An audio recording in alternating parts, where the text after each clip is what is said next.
last week حضور was discussing the issue of ولو تقول علينا بعض الأقاويل. Right. وحضور promised that he will continue this. to speak on the same subject. Yes. May I translate? Yes, please. في المرة الماضية كنا نتحدث عن قول الله تعالى عن النبي صلى الله عليه وسلم ولو تقول علينا بعض الأقاويل لأخذنا منه باليمين ثم لقطعنا منه الوتين فما منكم من أحد عنه حاجزين.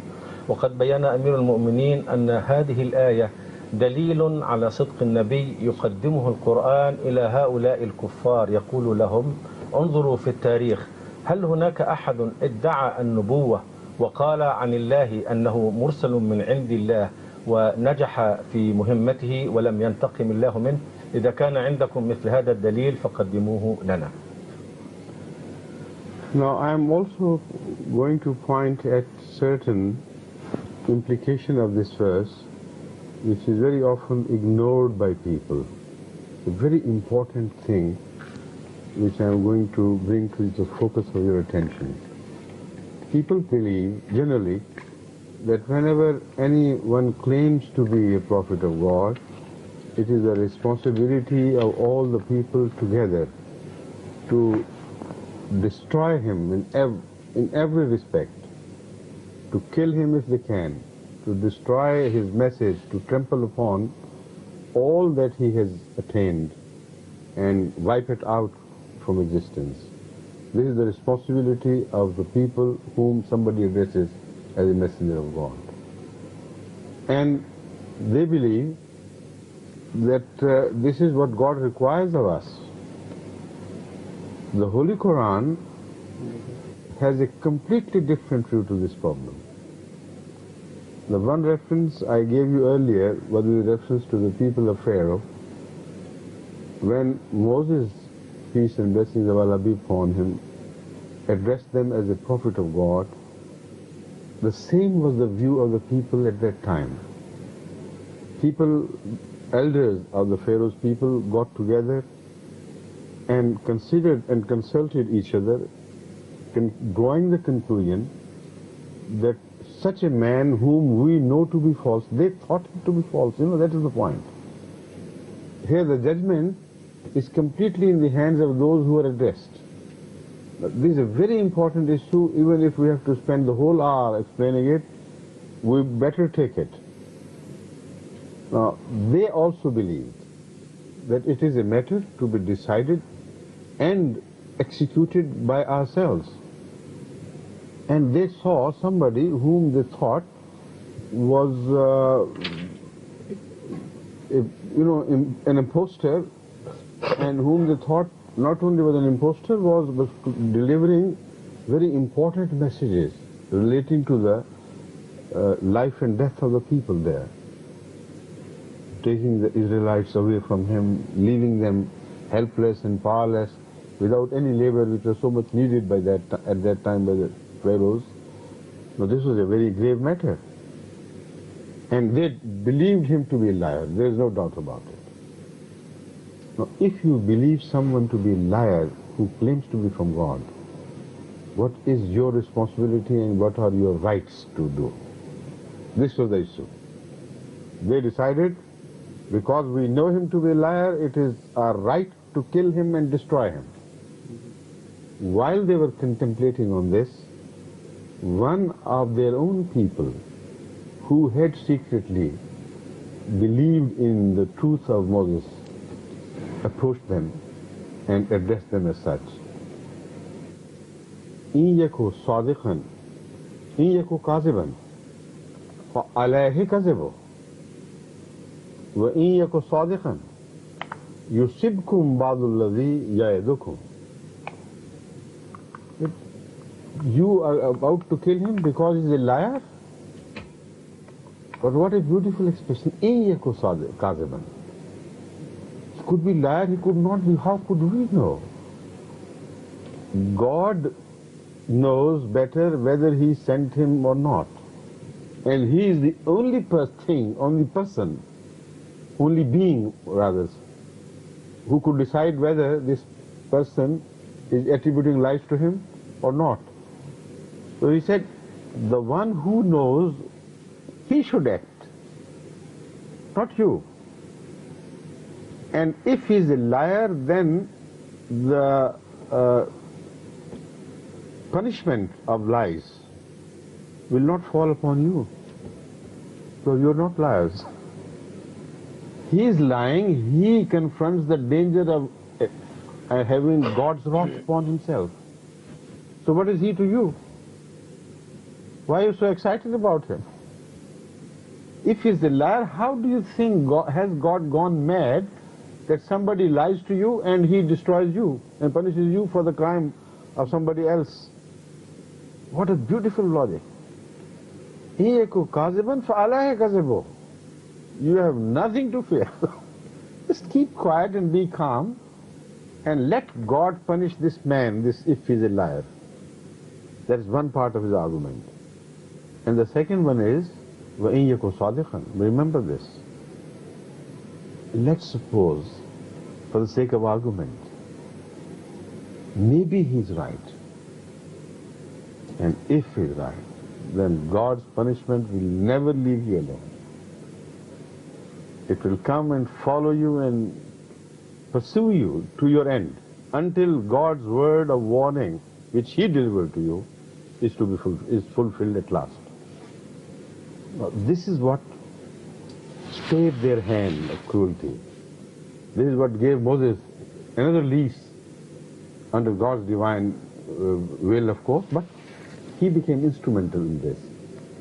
And he used this new lease of life for delivering a message till you know what happened in the end. So that is one thing. Now this verse implies the same thing. It fully supports that view. If he is a liar, you think he has concocted things, said things about us which we have not said. And how can you believe we will sit idle and not take any action? We are bound to take action, and we will not spare it. So he says, it is not, this verse conveys the message, is the second part, very interesting. It is not for you to destroy him, it is for us. The liars are supported by people, not by God. So maybe you try to save him from our wrath. But we warn you that if all of you put together try to stand between him and me, you will not be able to obstruct the passage of my wrath. It's going to befall him and destroy him. What a beautiful argument. So complete, so logical. And I don't know how the present day Muslims or any other people in the world, it's not just Muslims alone, all people behave in the same way to all the messengers of God, or those who claim to be the messengers of God. Yes, Hadur, I do not think that I have the Arabic fluency to express it the way Hadur is. No, you have beautiful fluency, I know. Thank you, sir.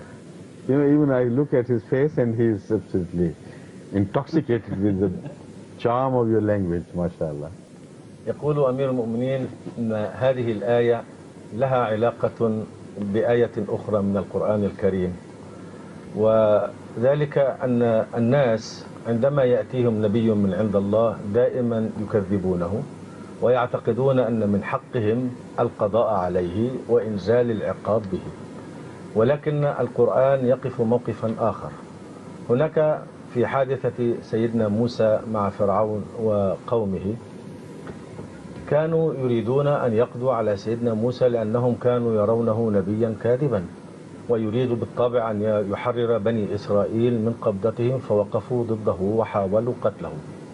ولكن الله قيض له رجلا عاقلا كان يؤمن بفكرته ويعرف أنه رجل صادق، فقال لهم إذا كان هذا الرجل يدعي النبوة فهو واحد من اثنين، إما أن يكون كاذبا، وفي هذه الحالة يكون كذبه على رأسه، لن ينالكم أي ضرر لأن الله تعالى لن يعاقبكم على شيء ارتكبه هو. الفرض الثاني أن يكون صادقا، وفي هذه الحالة سينزل بكم العقاب الذي حذركم منه. آيتنا الحالية تأخذ بنفس هذا المعنى وتؤكده، فتقول إن محمد صلى الله عليه وسلم لو كذب على الله في شيء أنتم تعتقدون أنه كاذب، ولو كذب على الله في شيء فإن الله تعالى هو الذي سينزل به العقاب، ولا تستطيعون جميعا أن تردوا عنه هذا العقاب لو وقفتم في صفه. فمن باب أولى لو أنه كان كاذبا أنتم لا دخل لكم بهذه القضية، لأني أنا الذي سأعاقبه، أنا الذي سأقوم بهذه المهمة. إذا المفهوم الذي ألقى أمير المؤمنين عليه الضوء أنه عندما يدعي أحد النبوة فإن مهمة الناس هو أن يتفهموا ما يقول. إذا رأوه كاذبا فلينتظروا أمر الله فيه، وإذا رأوه صادقا فيسارعوا إلى تصديقه. أما إنزال العقاب به فهذا شيء وكله الله تعالى إلى نفسه. Now in the light of these two principles mentioned in the Holy Quran with reference to Pharaoh's time and with reference to the time of Hazrat Muhammad Rasulullah, let us examine the history of religion as traced and preserved by the most truthful of all books, the Holy Quran. The most reliable of all the books, because it still stands uninterpolated and unchanged. So the verdict of the Quran with regards to the history of religion is the most authentic and most reliable verdict. Now let's go back and study the case of those people who, according to the Quran, had made false claims. None of them is reported to be alone in making such a claim. It was Pharaoh who claimed to be God, and he was the full might of his army and his monarchy and all the state of power behind him. And where was Moses? By his brother, while his own people had yet rejected him. They were to wait for a long time until they would believe in Moses. So it was not with their support that Moses had confronted him, the Pharaoh. It was without any support that he had confronted him. So the truthful people do not have a worldly support at all, and yet they dare to confront a worldly power such as that of Pharaoh. And he not only looked at him with such disdain, as if he was an insect he could be trampled upon, he looked upon his people as well as such. Even if they had attempted to support him, what was their might, what was their position in the sight of Pharaoh? He says, Shirzimatun Qalilun. What are they? Small, insignificant people, daring to annoy us. The great emperor of Egypt. And then he says, these are the people whom we, permitted to survive. And we did this and that. And in what state? Hazrat Moses answers that you are claiming that you bestowed a favor upon them by subjugating them to the worst type of slavery? And you think it's a favor? Now this was their total might. And yet we know that a majority from among them had not yet accepted Moses as a prophet of God. And they would dare not go with him to the court of Pharaoh in support of him. They kept to their own homes. Even when they had power, they behaved exactly in the same way. They said, اذهب أنت وربك فقاتلا فإنا هاهنا قاعدون. So the same mentality was displayed when they had the power. In the sight of Allah, they had the power to conquer the enemy. How could they support Moses at the time when they didn't even believe in him? This is one part of history. Look at Abraham, look at Jesus, look at Noah, who were the people, worldly people who were supporting them? None. And the enemy whom they had annoyed, or people whom they had annoyed to the degree of converting them into sworn enemies, were all powerful on earth around them. Now this is the uneven battle between a truthful person and a powerful, hostile opposition. Now in this state, the false people are supported and the truthful people are abandoned to their lot. And this is what the Holy Quran is pointing out. That you know what will happen when we try, if it were a false person, when and if we try to destroy him, you will be the people supporting him, because you never support the right people. You have the misfortune of always supporting the false people, and that is why I have sent this man to you. So try it, and nothing will help him if he is a false man. But if it's true, then you have to oppose him and go ahead and do it. We will not permit you to be successful.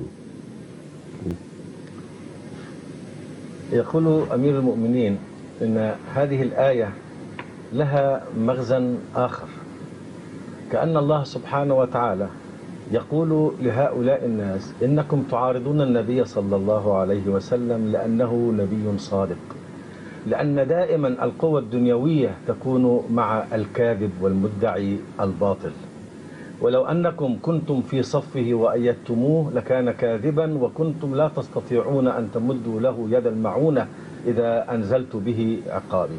يقول أمير المؤمنين ننظر في تاريخ الديانات، والقرآن هو المصدر الصادق الحقيقي الأصيل الذي يمكن أن ننظر فيه إلى تاريخ الديانات، لأن الكتب الأخرى أصابها كثير من التحريف. ننظر إلى سيدنا موسى عليه الصلاة والسلام مع فرعون. ما وجه المقارنة بين الاثنين؟ فرعون كان ملكا جبارا يدعي الألوهية، في حين كان سيدنا موسى وأخاه هارون ضعيفين لا يملكان شيئا من القوة. كما أن قوم سيدنا موسى لم يكونوا في صفه ولم يكونوا يؤيدونه، بل كانوا دائما على خوف ووجل من فرعون، ومن طبعهم هذا الجبن، حتى إنهم عندما كانت في يدهم القوة وتحرروا من فرعون قالوا له اذهب أنت وربك فقاتلا، أي أنهم غير مستعدين لمناصرة سيدنا موسى. القوة كلها في يد فرعون. فماذا كانت النتيجة؟ هكذا دائما الأنبياء هم في الجانب الضعيف من الناحية الدنيوية، وأعداء الأنبياء وأعداء الأديان دائما هم في الجانب القوي. انظروا إلى سيدنا إبراهيم، إلى سيدنا عيسى، إلى سيدنا نوح، من كان معهم؟ من كان يؤيدهم؟ كانت أقوامهم هم أول من يعادونهم، والذين كانوا يدعونهم كانوا في جانب كبير من القوة. فهكذا هو تاريخ الأديان. المدعي الصادق يكون ضعيفا من الناحية الدنيوية، ويكون أعداؤه في الجانب القوي وليس له من ينصره. ليس في الأديان أبدا قوى دنيوية ساعدت نبيا صادقا وكانت في صفه.